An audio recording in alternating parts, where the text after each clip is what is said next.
नमस्कार, बहुत बहुत स्वागत है आप लोग का हमारे YouTube चैनल सक्सेस पॉइंट में। तो चलिए आज हम लेकर फिर आ चुके हैं UCG नेट 2020 में 20 के जून में पूछे गए सवालों का जवाब लेकर आ चुके हैं। तो आज हम रिवाइज करने वाले हैं उन सवालों को जो 2020 के जून के एग्ज़ाम में पूछा गया था और उसको सॉल्वेंट के साथ में हम आ चुके हैं और यहाँ पे हम उसको समझने वाले हैं कि आखिर जो हमारी ये 2020 के जून में पूछे गए सवालों का क्या अर्थ था, क्या था, कैसे था, उसको हम समझाने वाले हैं। तो आइए आज फिर से समझते हैं। तो चलिए समझने के लिए हम तैयार हैं। तो आइए उसे हम लोग मिलकर समझते हैं, पढ़ते हैं और कोशिश करते हैं। तो चलिए शुरू करते हैं। आज का नंबर यानी कि 27वां नंबर क्वेश्चन है ये और 27 नंबर क्वेश्चन में लिखा हुआ है। तो चलिए सवाल क्या है इसका। हमारे समाज में मानवीय गुणों की पहचान बढ़ने वाली है।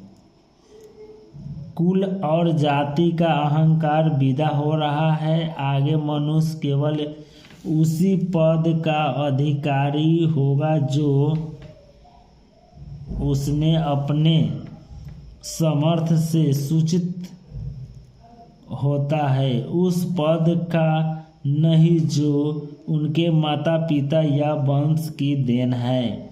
उपरोक्त कथन किस रचना की भूमिका से उद्धृत है।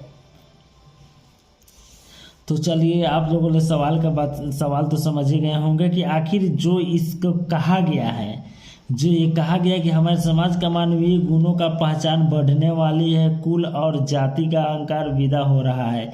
ये जो शब्द है, ये शब्द जो है, शब्द किन का है। हाँ, तो इस सवाल तो आप लोग समझ ही गए होंगे। तो सवाल का जो आंसर है, आंसर कौन सा है हम बताने वाले हैं, लेकिन उससे पहले जानते हैं कि इसमें 4 जो विकल्प दिया गया है ABCD। तो चलिए ABCD का हम पहले समझ लेते हैं कि पहले पढ़ते हैं इसको। तो देखिए इसमें लिखा हुआ है A में प्रिय प्रवास, B में भारत भारती और C में लिखा हुआ है रश्मि रथी और 4 में यानी कि D में लिखा हुआ है कुरुक्षेत्र।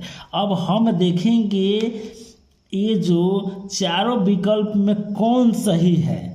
तो सही के लिए हमारे यहाँ आ गया है, हम देख रहे हैं नीचे लिखा हुआ है हमारे C नंबर सही है, यानी कि रश्मि रथी।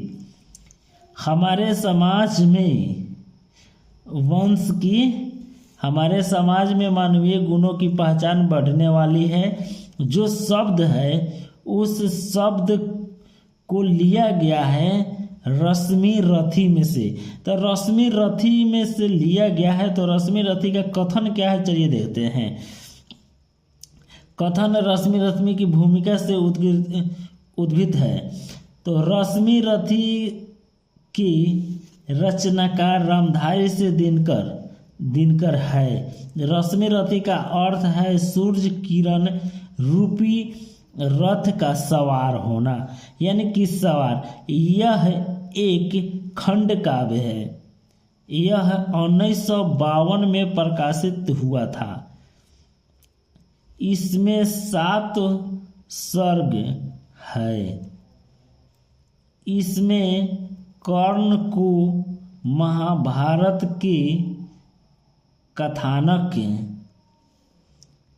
से ऊपर उठाकर नैतिकता और विश्वसनीयता की नई भूमि और खड़ा कर गौरव से विभूषित कर दिया गया है।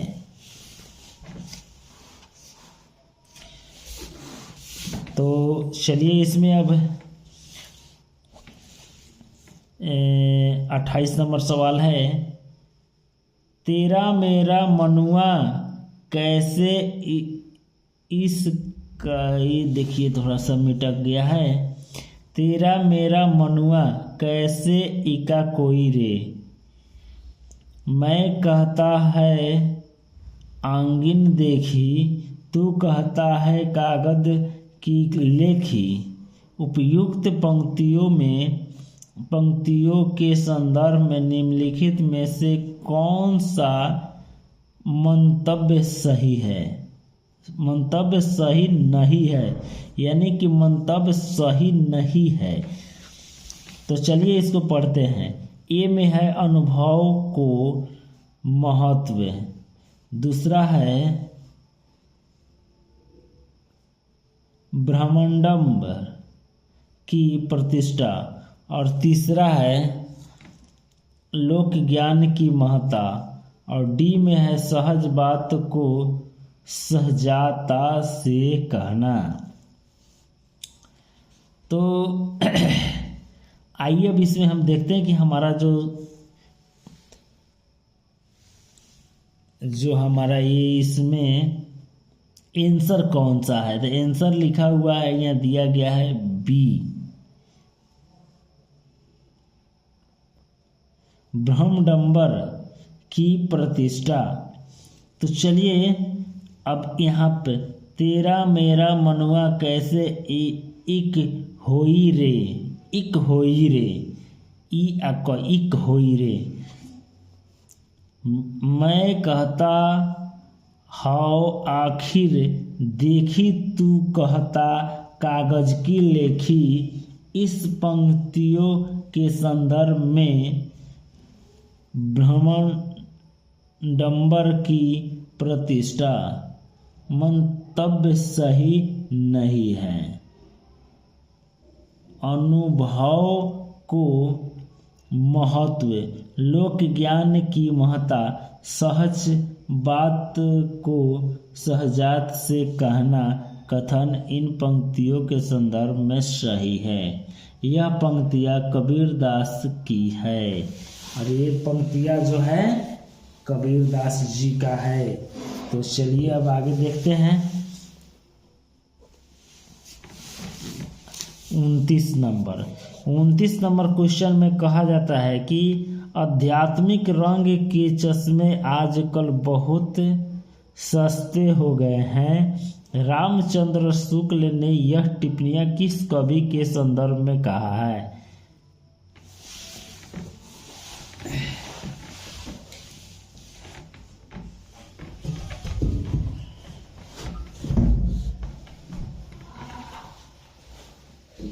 तो चलिए यहाँ पर देख लेते हैं, थोड़ा सा हाँ। तो इसमें जो है, अब इसमें आंसर में यानी कि ऑप्शन, आंसर के ऑप्शन जो दिए गए हैं 4 है, ए बी सी और डी। तो ए में है बिहारी, बी में है विद्यापति, सी में है रस खान, और डी में है मलुकदास। तो डी में है मलुकदास। तो यहाँ पर जो हमारा आंसर दिया गया है, आंसर में दिखाया जा रहा है बी, यानी कि विद्यापति। तो विद्यापति आध्यात्मिक रंग के चश्मे आजकल बहुत सस्ते हो गए हैं। रामचंद्र शुक्ल ने यह टिप्पणियां कवि विद्यावारिधि के संदर्भ में कही है। विद्यापति की रचना है कीर्तिलता, कीर्ति पतक्का, भूपरिक्रमा, पुरुष परीक्षा, दानवाक्यावली,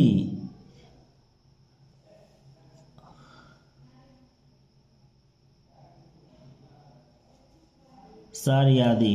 तो चलिए इसमें अब देखते हैं। अब हो गया आपको 30 नंबर। माता पिता के संबंध विच्छेद से प्रभावित बालक के त्रस्त जीवन की कथा पर आधारित उपन्यास है।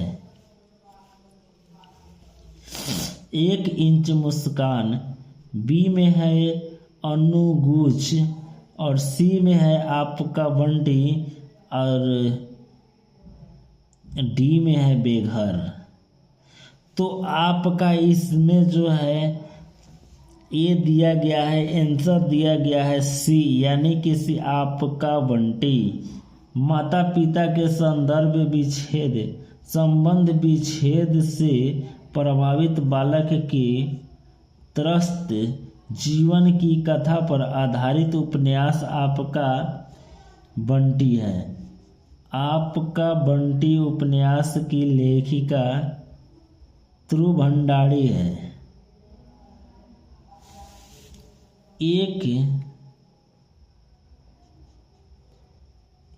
इंच मुस्कान के लेखक राजेंद्र यादव एवं मन्नू भंडारी है। बेघर उपन्यास की लेखिका ममता कालिका है। अनुगुंज गीतांजलि श्री की कहानी है। तो चलिए व्यक्ति संबंध में देखते हैं। शायद आप लोगों को अगर कोई कठिनाई हो, कुछ अगर समझ में ना आ रहा हो, या तो आपको जिस साल के भी, यानी कि जिस साल के भी जून की एग्ज़ाम हो या जनवरी की, आप हमें कमेंट कर सकते हैं और उसमें हम आपको कोशिश करेंगे कि आपको हम बताने की कोशिश करेंगे, आपकी हेल्प करने की कोशिश करेंगे। तो चलिए आगे देखते हैं। 31 नंबर क्वेश्चन में है लक्ष्मी दासीन निम्नलिखित में से किस उपन्यास की पात्र है। अब देखिए ए में लिखा है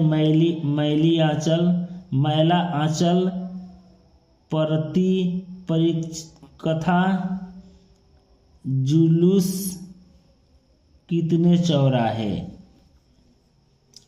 अब इसमें जो है हमारा दिया गया है आंसर है ए मैला आंचल लक्ष्मी दासीन निम्नलिखित में से किस उपन्यास का पात्र है मैला आंचल। तो मैला आंचल है फणीश्वर नाथ रेणु जी का। फणीश्वर नाथ रेणु जी ने इन्हें इस उपन्यास को प्रकाशित किए थे, यानी लिखे थे 1954 ईस्वी में। तो चलिए लक्ष्मी दासिनी मैला आंचल उपन्यास की एक पात्र है और मैला आंचल 1954 ईस्वी में उपन्यास फणीश्वर नाथ रेणु का है। ये आंचलिक उपन्यास है। मैला आंचल में पूर्णिया जिले के मेरीगंज गांव की कथा है।